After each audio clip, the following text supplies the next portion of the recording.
Hello दोस्तों, नमस्कार। मेरा नाम है हरेंद्र तिवारी और आप देख रहे हैं एग्रीएरा यूट्यूब चैनल। दोस्तों, आज फंडामेंटल्स ऑफ प्लांट ब्रीडिंग के जो सिलेबस है और इससे जो एक्सपेक्टेड क्वेश्चंस आते हैं या आ सकते हैं उनके बारे में डिस्कस करेंगे। तो चलिए स्टार्ट करते हैं। सबसे पहले सिलेबस के बारे में देख लेते हैं, पूरा समझ लेते हैं। फिर उसके बाद में एक्सपेक्टेड जो क्वेश्चंस आते हैं वो कैसे आ सकते हैं उनको देखेंगे। तो सबसे पहले फर्स्ट यूनिट में क्या है, historical development, concept, nature and role of plant breeding, major achievements, future prospect, genetics in relation to plant breeding. ठीक है, तो इसमें क्वेश्चन क्या बन सकता है। सबसे पहले क्वेश्चन क्या बनेगा, इसमें क्या क्या फर्स्ट यूनिट में आप कैसे इसको पढ़ो। सबसे पहले आपको हिस्टोरिकल बैकग्राउंड में कुछ नहीं करना है, केवल फादर इसके देख लेना।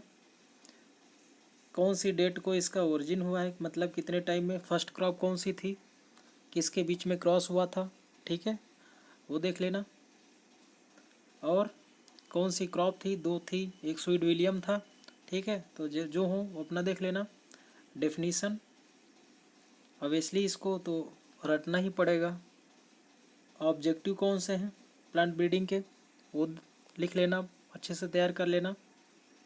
उसके अलावा मेजर अचीवमेंट्स में कौन कौन सी वैरायटी की कौन सी इम्प्रूव्ड वैरायटी आई हैं। मान के चलो कोई डिजीज रेजिस्टेंस है, इंसेक्ट रेजिस्टेंस है, हॉरिजेंटल रेजिस्टेंट है, ड्रॉट रेजिस्टेंट है, या लेट मेच्योरिटी है, अर्ली मेच्योरिटी वाली वैरायटी है। तो ये सब क्या है, अचीवमेंट में ही आएंगे। ओके, तो ये इतना देख लेना बस, इससे ज़्यादा कुछ आएगा नहीं। स्कोप देख लेना कि प्लांट ब्रीडिंग का क्या है, एग्रीकल्चर में प्लांट ब्रीडिंग का क्या रोल है, ठीक है। तो ऑब्जेक्टिव में ही आ जाता है, तो ये देख लेना। तो फर्स्ट यूनिट से कौन कौन सी चीज़ तैयार कर सकते हो मैं फिर से बता दे रहा हूँ। हिस्ट्री में only two thing. Number one, इसके फादर। दूसरा, किसके बीच में क्रॉस हुआ था, ठीक है। और थर्ड जो है, कौन कौन सी क्रॉप में सबसे पहले ब्रीडिंग स्टार्ट हुई थी। उसके बाद में definition, objective, achievement, scope and what is the role of plant breeding in agriculture. Unit first complete हो गई। सेकेंड यूनिट सबसे बेस्ट है, मतलब कब सबसे टफेस्ट लगती होगी, बट इसमें से आपको अकॉर्डिंग टू मी ज़्यादा इसमें परेशान होने की ज़रूरत नहीं है। इसमें क्वेश्चन कहाँ से आ सकते हैं, देखो, ये जो concept of population genetics and Hardy Weinberg law है, अगर समझ गए तो बहुत अच्छी है, और नहीं समझ पाए तो इसको छोड़ दो। Mode of reproduction and apomixis, यहाँ से क्वेश्चन आएंगे। इससे कम से कम एक से दो क्वेश्चन रहेंगे। एक क्वेश्चन आपका रिप्रोडक्शन से रहेगा, एक क्वेश्चन आपका यहाँ से बन जाएगा सेल्फ इनकम्पैटिबिलिटी और मेल स्टेरिलिटी। यहाँ से 100% क्वेश्चन आपका आएगा। सेंटर ऑफ डाइवर्सिटी या सेंटर ऑफ ओरिजिन से भी क्वेश्चन आएगा। तो मोड ऑफ रिप्रोडक्शन से अगर हम देखते हैं कि कैसे क्वेश्चन आ सकता है, तो मोड ऑफ रिप्रोडक्शन का डेफिनीशन याद कर लेना। रिप्रोडक्शन क्या होता है, इसके टाइप्स कौन कौन से होते हैं। तो टाइप्स में रिप्रोडक्शन में कौन से होते हैं, एक जितने भी हों, ठीक है। सेक्सुअल होता है, एसेक्सुअल होता है, ठीक है, सेक्सुअल और एसेक्सुअल होता है। सेक्सुअल तो बाय सीड से हो जाता है, एसेक्सुअल किस में होता है, आपका वेजिटेटिव होता है, और एपोमिक्सिस। तो इसमें फिर डिफरेंट टाइप्स के जो इसमें होते हैं, एपोस्पोरी, डिप्लोस्पोरी, एडवेंटेटिव पॉलीम्ब्रियानी, ठीक है। तो ये सब अच्छे से तैयार कर लेना, रिप्रोडक्शन से 100% एक क्वेश्चन आएगा। उसके बाद में रिप्रोडक्शन हो गया, एपोमिक्सिस अलग से आ जाता है शॉर्ट नोट्स में। और ये मत परेशान होना कि लॉन्ग टर्म में शॉर्ट नोट्स नहीं आ सकते, बिल्कुल आ सकते हैं। और उसका पूछने का तरीका ये होता है कि उसमें क्वेश्चन आ जाता है कि differentiate on any four of the following, या फिर क्वेश्चन आ जाता है कि right short notes on any 4 or 5 of the followings, ठीक है। तो छोटे छोटे दे सकते हैं क्योंकि प्लांट ब्रीडिंग में ऐसा बहुत होता है। तो apomixis, self incompatibility, male sterility.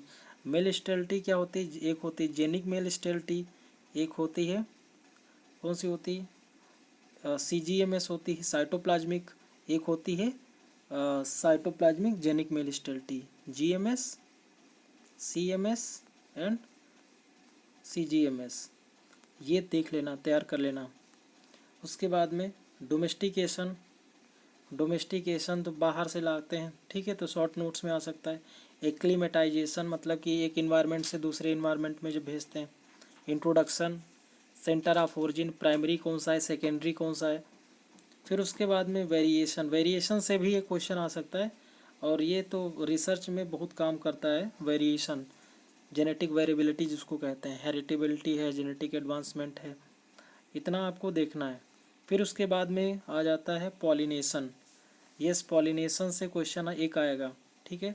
तो इसमें कम से कम 2 से 3, सबसे ज़्यादा जो किसी का वेटेज है तो सेकेंड यूनिट का ही है।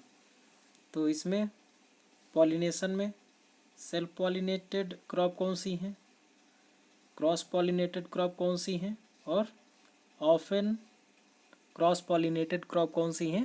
तो तीनों को आपको अच्छे से तैयार करना है और 3 to 4 इसके एग्जाम्पल जो होते हैं उनको तैयार कर लेना। सेल्फ पॉलिनेटेड कौन सी क्रॉप होती है, क्रॉस पॉलिनेटेड कौन सी क्रॉप होती है, और ऑफन क्रॉस कौन सी होती है, तो ये आपको तैयार कर लेना है, ठीक है।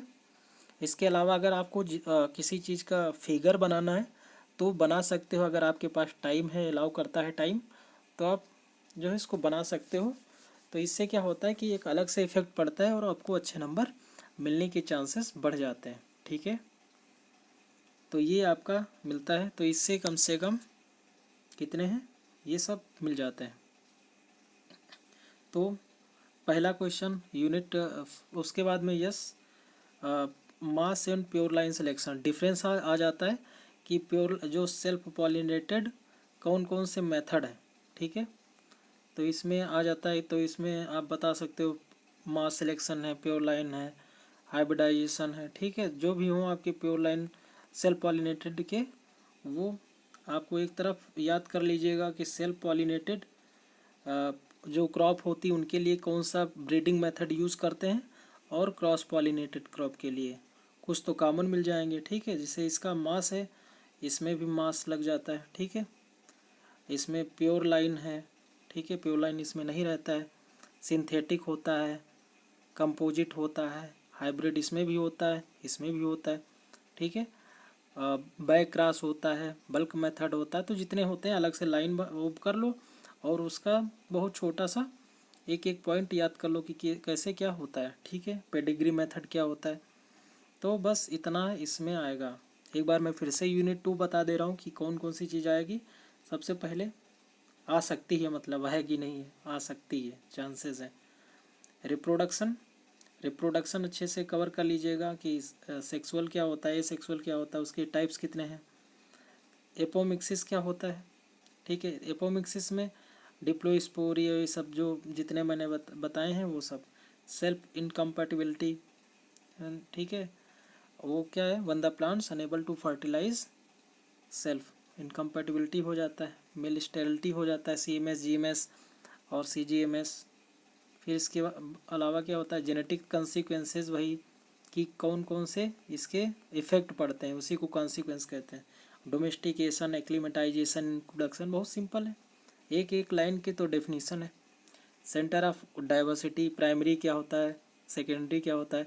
तो इसमें शॉर्ट नोट्स में आ सकता है कि कितने हैं, 8 सेंटर हैं, 9 सेंटर हैं, 7 सेंटर हैं। वेवी लो के अकॉर्डिंग कितने सेंटर हैं, ठीक है। फिर ब्रीडिंग के मेथड सेल्फ पॉलिनेटेड क्रॉप की कौन सी, जैसे मास है, प्योर लाइन सिलेक्शन है, हाइब्रिडाइजेशन है, ठीक है। कैसे टैगिंग की जाती है, पॉलिनेशन कैसे किया जाता है। तो ये तो बहुत सिंपल है, आप सब लोग तो बहुत अच्छे हो, आप सबको तो सब कुछ आता है। ओके, तो ये हो गया आपका सेकेंड यूनिट। थर्ड यूनिट क्या है, थर्ड यूनिट में क्या आ सकता है। थर्ड यूनिट में आपका पूरे मेथड ही हैं कि मल्टी लाइन कॉन्सेप्ट क्या है, नहीं आएगा। Genetic basis and method of breeding cross pollinated crop. Cross pollinated में कौन कौन से मेथड यूज़ किए जाते हैं, जैसे ये पूछ सकते हैं कि ear to row method. Ear to row method कौन सा होता है, जो इसमें मेज में यूज़ किया जाता है।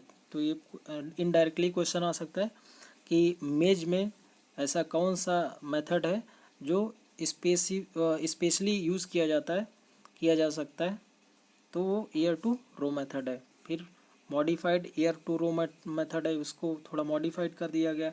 रिकरेंट सिलेक्शन क्या होता है, हेट्रोसिस क्या होता है। यस, हेट्रोसिस अच्छा क्वेश्चन है, ये बन सकता है। हेट्रोसिस क्या होता है, हेट्रोबेल्टियोसिस क्या होता है, इसी से रिलेटेड है। ठीक है, इनब्रेड लाइन क्या होता है, हाइब्रिड। ठीक है, और क्लोन, तीन में डिफरेंस आ जाता है कि इनब्रेड फिर उसके बाद में क्लोन। ठीक है, इसमें क्या डिफरेंस होता है, कंपोजिट और सिंथेटिक में डिफरेंस पूछ लेते हैं। तो इनको ऐसे अलग से मत याद करना कि सिंथेटिक रट दिए और कंपोजिट, ऐसे नहीं। इनका ऐसे लाइन खींचो, इधर इधर लिखो कंपोजिट, इधर लिखो सिंथेटिक, फिर उसके बाद में इसमें जो की मतलब डिफरेंस है उनको देखो, क्योंकि क्वेश्चन ऐसे आएगा। फिर उसके अलावा डेटा कलेक्शन नहीं आएगा, वाइड हाइब्रिडाइजेशन प्री ब्रीडिंग नहीं आएगा। ठीक है, तो ये आपके लिए इम्पोर्टेंट हैं। तो थर्ड ऐसे यूनिट से क्या देख सकते हो, क्रॉस पॉलिनेटेड से रिलेटेड जो सिलेक्शन मेथड हैं उनको एयर टू रो मेथड देख लेना। रिकरेंट सिलेक्शन क्या होता है, हेट्रोसिस क्या होता है, इन ब्रीडिंग डिप्रेशन। यहाँ से क्वेश्चन सबसे ज़्यादा जो है हमको लग रहा है कि हेट्रोसिस से आ सकता है। हेट्रोबेल्टियोसिस क्या होता है, हेट्रोसिस क्या होता है, the superiority of A phone over it's parent, heterosis हो गया। इनब्रेड लाइन क्या होता है, हाइब्रिड्स क्या होते हैं, इनके बीच में क्या डिफरेंस है, कंपोजिट और सिंथेटिक वैरायटी कैसी होती हैं। ठीक है, अगर एक एक वैरायटी का जैसे मेज का सिलेक्शन वो ले लो, मेज में आपको सिंथेटिक और कंपोजिट दोनों वैरायटी के मिल जाएंगी वैरायटीज़, एक एक याद कर लो और वो लिख दिए। अगर एग्जामिनर थोड़ा पढ़ने लिखने वाला हुआ तो अच्छा नंबर देगा। ठीक है, तो ये होता है, मिल जाएगा। फिर breeding methods in asexually propagated crop. ठीक है, तो इसमें क्या होगा कि क्लोनल सिलेक्शन, हाइब्रिडाइजेशन। ठीक है, क्लोनल सिलेक्शन और हाइब्रिडाइजेशन। अब यहाँ से एक बात निकल के आ रही है कि कैसे प्रोपेगेशन से क्वेश्चन आएगा। प्रोपेगेशन मतलब जो अभी मैंने बताया था, कौन सा, रिप्रोडक्शन से। तो एक हो गया सेल्फ पॉलिनेटेड क्रॉप का, एक होता है क्रॉस पॉलिनेटेड क्रॉप का, और एक होता है आपका कहाँ से, एसेक्सुअल जो प्रोपेगेटेड क्रॉप होती हैं। ठीक है, तो इससे जैसे क्लोन यहाँ से आ गया, हाइब्रिड यहाँ से आ गया, फिर इनब्रेड वहाँ से आ गया। तो इस प्रकार से आपका क्वेश्चन बन सकता है। यूनिट 4 में क्या है, पॉलीप्लाइडी। हाँ, एक तो 100% यहाँ से एक क्वेश्चन तो आएगा ही, पॉलीप्लाइडी तो आना ही है। इसको अच्छे से तैयार कर लेना, बहुत ही अच्छा क्वेश्चन है। इसमें जैसे पॉलीप्लाइडी क्या होता है, पॉलीप्लाइडी के अलावा किसका कितने प्रकार का होता है, जैसे ट्रिप्लॉयड, डिप्लॉयड, मोनोप्लॉयड, टेट्राप्लॉयड, हेक्साप्लॉयड, पॉलीप्लॉयड। जैसे गेहूँ क्या होता है, हेक्साप्लॉयड होता है। ठीक है, इसी प्रकार से जैसे ये आपको होता है। फिर नलीसोमिक, एलोसोमिक, ठीक है, ट्राइसोमिक, मोनोसोमिक, ये सब। हेप्लॉयड क्या होता है, डिप्लॉयड क्या होता है। ठीक है, तो ये आप अच्छे से देख लेना कि पॉलीप्लाइडी क्या होते हैं। Mutation breeding, yes, mutation breeding methods and uses, this is my area. Mutation क्या होता है, जब sudden heritable changes in any organism और एनीथिंग। तो इसमें जैसे मेथड में क्या होगा, एक तो डिफिनीसन हो जाएगा म्यूटेशन का, फिर किसने लागू किया था। ठीक है, फिर कौन से मेथड हैं, जैसे आपका कौन सा एक फिजिकल होता है, केमिकल होता है, और क्या होता है आपका इंड्यूस्ड म्यूटेशन होता है, और स्पॉन्टेनियस। इंड्यूस्ड मतलब आर्टिफिशियल, स्पॉन्टेनियस मीन्स नेचुरल। इसका यूज क्या है, क्विक वैरायटी का निकालने के लिए होता है, क्विक वैरायटी को रिलीज़ करने के लिए होता है, सडन चेंजेस करता है।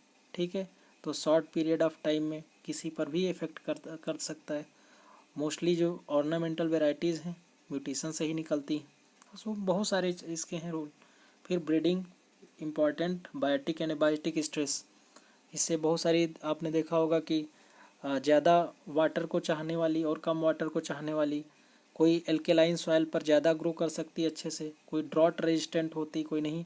तो इससे रिलेटेड जो वैरायटी हैं अगर एक एक याद कर सकते हो तो कर सकते हो, नहीं कर सकते हो तो छोड़ देना, डोंट वेस्ट टाइम। ठीक है, तो यहाँ पे आपका 4th यूनिट से पॉलीप्लॉइडी इम्पॉर्टेंट है, म्यूटेशन ब्रीडिंग, नथिंग एल्स। फिर यूनिट 5 बायोटेक्नोलॉजिकल टूल्स, डीएनए और ये तो बेफालतू में दे दिए क्योंकि जब इसका बायोटेक पढ़ाई दिए थे, पता नहीं कौन बनाता है। ठीक है, तो इसमें डीएनए और आरएनए में अंतर याद कर लेना बस।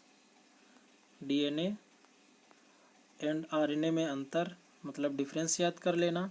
और मॉलिक्यूलर जो मार्कर्स होते हैं, ठीक है, आरएपीडी होता है, रैंडम एम्प्लीफाइड पॉलीमॉर्फिक जो डीएनए होता है, एक आरएफएलपी करके होता है, रैंडम फ्रेगमेंट लेंथ पॉलीमॉर्फिज्म, पता नहीं क्या क्या नाम है, फ्रेगमेंट, ये सब बहुत होते हैं। ठीक है, तो ये जो मॉलिक्यूलर मार्कर्स हैं उनको देख लेना।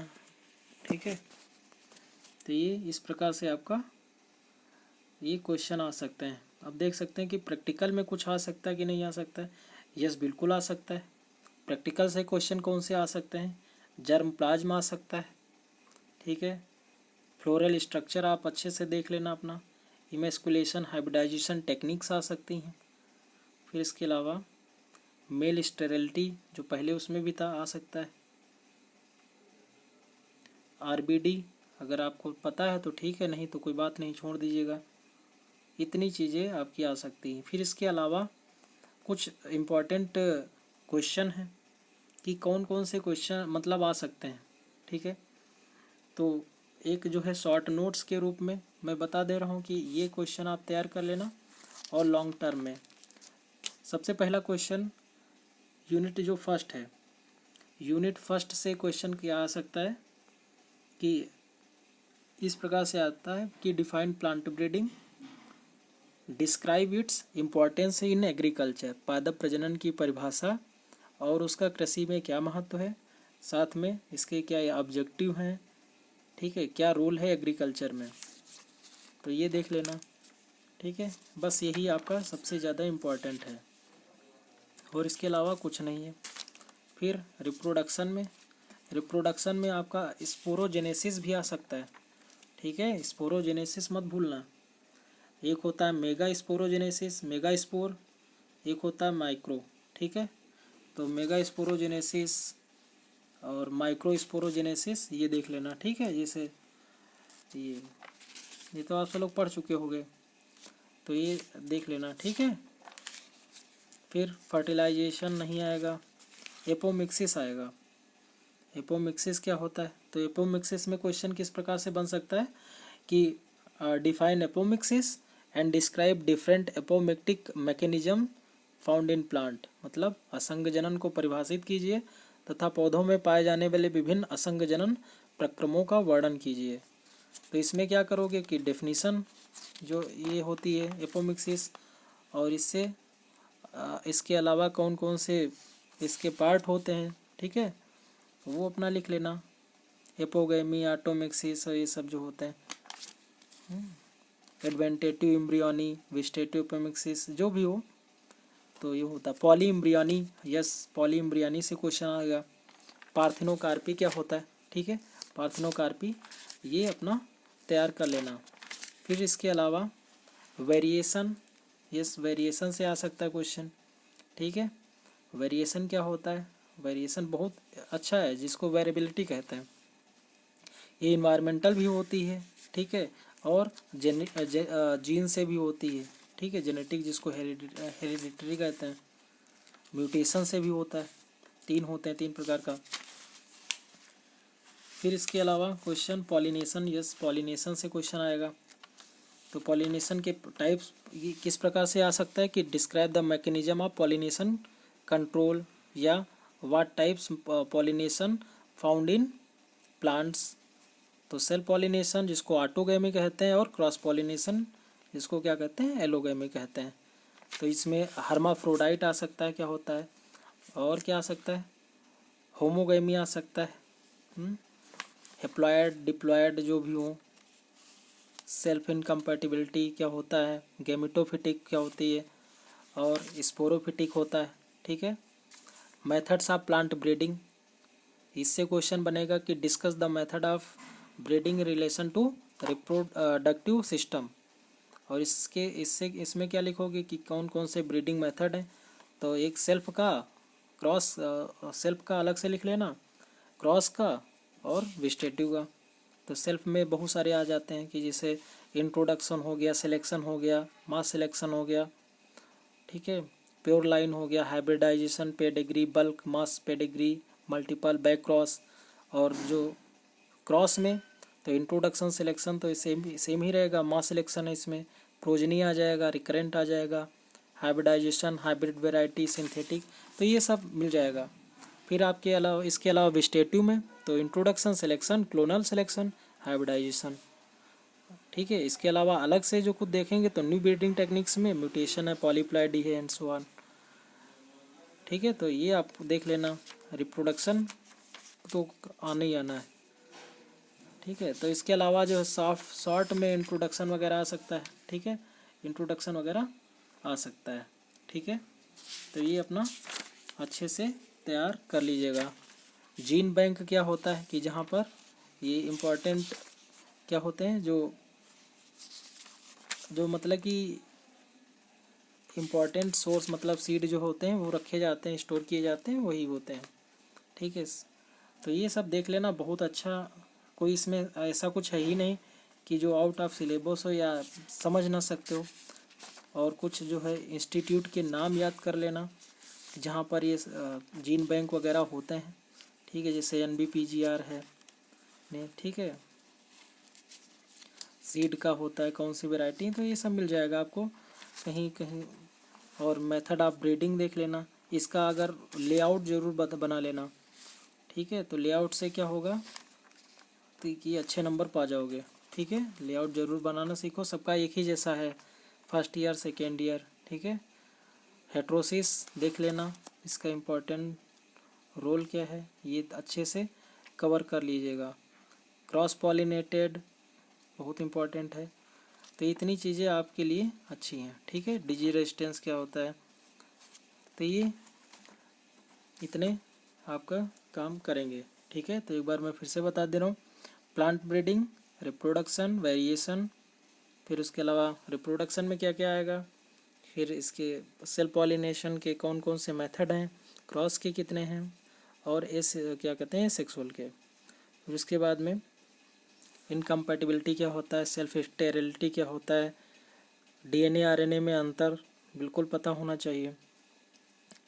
ठीक है। म्यूटेशन ब्रीडिंग क्या होती है, पॉलीप्लॉइडी क्या होता है। ठीक है। Nullisomy, trisomy, diploidy, triploidy, hexaploidy. ठीक है। ऑटोगैमी, एलोगैमी, म्यूटेशन, तो ये सब इस प्रकार से क्वेश्चन आ सकते हैं। होपफुली आपको ये क्वेश्चन समझ में आया होगा। ठीक है, यही हम आशा करते हैं। बाकी ऐसा कुछ है नहीं, बहुत सिंपल है, कॉन्सेप्ट से तैयार करिएगा और एक बेहतर स्ट्रेटेजी के साथ में। इसमें क्या है कि जो लेआउट बनेगा उस ऑलमोस्ट सबका एक ही जैसा है, तो एक देख लेना, बस थोड़ा सा बहुत अंतर करते रहना। कम से कम ऐसा लिखना कि क्वालिटेटिव लिखना। ठीक है। अब इसमें हमें नहीं पता है कि क्या होगा, लेकिन अच्छा आपका सिलेबस अच्छा है और आप इसमें कोई ऐसा कुछ है नहीं। ठीक है। तो ठीक है, थैंक यू सो मच। और हाँ, मास सिलेक्शन, प्योर लाइन सिलेक्शन में डिफरेंस ज़रूर देख लेना। पेडिग्री मेथड, बल्क मेथड में क्या डिफरेंस होता है वो देख लेना। DNA और RNA में क्या डिफरेंस होता है वो देख लेना। सिंथेटिक और कंपोजिट वैरायटी में क्या डिफरेंस होता है वो देख लेना। फिर इसके अलावा आप जो है क्रॉस पॉलिनेटेड और सेल्फ पॉलिनेटेड क्रॉप में क्या डिफरेंस होता है वो देख लेना। ठीक है। तो ये सब इम्पॉर्टेंट हैं, डिस्कस इसको अच्छे से अपना देख लेना। ठीक है, थैंक यू सो मच।